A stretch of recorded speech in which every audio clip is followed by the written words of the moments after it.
housing advocates raising concerns after the Supreme Court ruled today that cities can ticket homeless people for sleeping outside. Denver 7's Sam Pena is digging into how the decision will impact cities in Colorado. And he spoke with Aurora's mayor about how it will influence their tough love approach to address homelessness.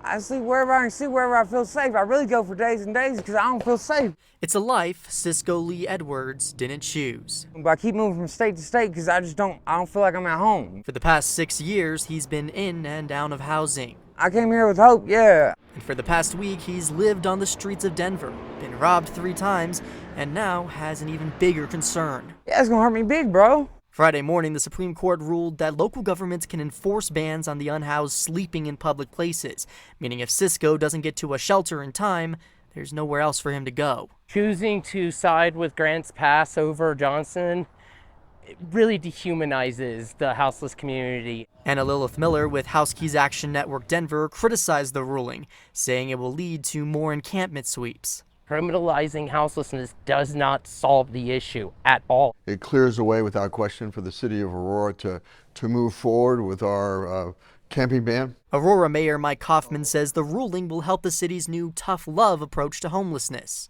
Right now, under the camping ban that we have, that says as long as they move within 72 hours, there's no penalties. Well, they move down the street and they move back.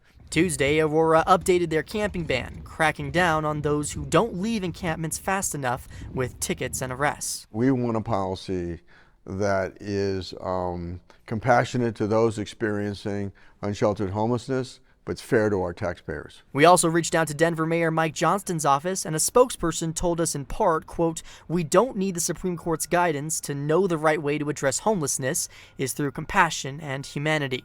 We're going to not stop pushing for the ultimate solution, which is housing for everybody. But Miller feels the ruling is a step backwards. What's that gonna do for me, get locked up? And Cisco fears he could wind up somewhere worse than the streets. I don't choose to be homeless. For Denver 7, I'm Sam Pena. And going in depth now, the U.S. Department of Housing and Urban Development says on any given night, more than 650,000 people are experiencing homelessness in the U.S. We spoke with a local attorney and affordable housing developer who says this decision highlights the need for more affordable housing options. There's going to have to be more initiatives put forth for providing affordable housing. We need options. It's somewhat inhumane to ask people to tell people they can't sleep places. Justice Sonia Sotomayor wrote the dissenting opinion in this case, and she said sleep is a biological necessity, not a crime.